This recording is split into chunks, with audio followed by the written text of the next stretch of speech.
জুবিনৰ ফটোলৈ ৰাজনীতি কৰিব একেবাৰে নালাগে। জুবিনক এই বস্তুটোলৈ ৰাজনীতিলৈ ঊৰ্ধত ৰাখি পেলাই কাম কৰে, যদিহে জুবিনৰ প্ৰতি শ্ৰদ্ধাশীল হয়। জুবিনক এই ক্ষেত্ৰত এই ৰাজনীতি আগন্তুক যিটো ৰাজনীতি, সেই ৰাজনীতিৰ ক্ষেত্ৰত জুবিনক কোনো ধৰণে যাতে ইনভলভ নকৰে, কোনো ধৰণে তেওঁলোকে জুবিনৰ চৰ্চাৰ মাজলৈ লৈ নাহে। গতিকে জুবিনে এনেও এইবিলাক ৰাজনীতি ভাল পোৱা নাছিলে, কৈছিলে এইবিলাক পাপৰহে বুলি। সেই গতিকে সেই দিশে থাককচোন, জুবিনক নিজৰ হেৰিত থাকিব দিয়ক, সত্তাৰ মাজত থাকিব দিয়ক। জুবিন গাৰ্গে জীৱিত কালত কিছুমান মানুহৰ পৰা একেবাৰে সহানুভূতি নাপালে। গোটেই জীৱনটো কিন্তু অসমৰ কাৰণে, অসমৰ জনসাধাৰণৰ কাৰণে, কোটি কোটি মানুহৰ কাৰণে জীৱনটো দিলে। সেই সময়ত তেওঁৰ ওচৰত নাছিল, কিন্তু আঁতৰৰ পৰা আলেঙে আলেঙে লক্ষ্য কৰিছিল আৰু পৰাপক্ষত তেওঁক আচৰিছিল বিভিন্ন ধৰণৰ সমালোচনা কৰি।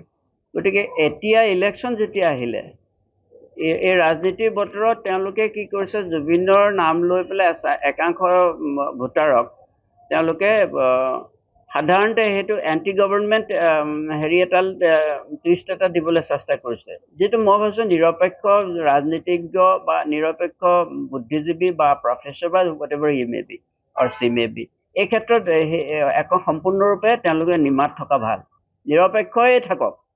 অসমৰ ভোটাৰক তেওঁলোকে মূৰ্খ বুলি ভাবিব নালাগে। আজিৰ যিটো প্ৰজন্ম আমাতকৈ বহু বেছি ইণ্টেলিজেণ্ট।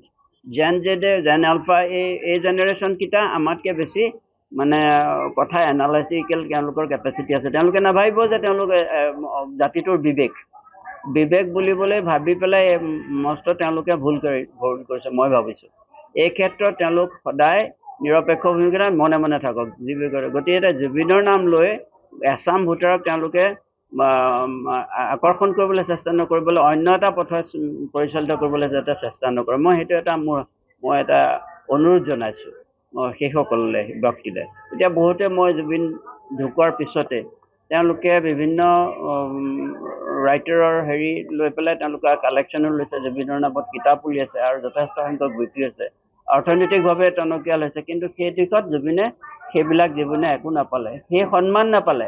সেই তেওঁলোকে জীৱিত কালত যদি এশালো তেওঁৰ কাৰণে লিখিলেহেঁতেন, তেওঁলোকৰ জুবিনৰ বিভিন্ন সংগীতৰ ওপৰত তেওঁলোকে আৰ্টিকল লিখিলেহেঁতেন, বিভিন্ন প্ৰচাৰ মাধ্যমৰ যোগেদি হেৰি কৰিলে, তেতিয়া জুবিনে হয়তো এটা হেৰি পালেহেঁতেন, এটা স্বীকৃতি পালেহেঁতেন তেওঁলোকৰ ফালৰ পৰা, অসমত এটা ডাঙৰ। অৱশ্যে জুবিনে সেইবিলাকৰ স্বীকৃতিৰ প্ৰতি লালায়িত কেতিয়াও হোৱা নাছিলে। তেওঁলোকে জনসাধাৰণৰ লগত আছিলে আৰু জনসাধাৰণৰ লগতে থাকিবলৈ দিয়ক। জুবিনৰ ফটোলৈ ৰাজনীতি কৰিব একেবাৰে নালাগে। জুবিনক এই বস্তুটোলৈ ৰাজনীতিলৈ ঊৰ্ধত ৰাখি পেলাই কাম কৰে, যদিহে জুবিনৰ প্ৰতি শ্ৰদ্ধাশীল হয়। জুবিনক এই ক্ষেত্ৰত এই ৰাজনীতি আগন্তুক যিটো ৰাজনীতি, সেই ৰাজনীতিৰ ক্ষেত্ৰত জুবিনক কোনো ধৰণে যাতে ইনভলভ নকৰে, কোনো ধৰণে তেওঁলোকে জুবিনৰ চৰ্চাৰ মাজলৈ লৈ নাহে।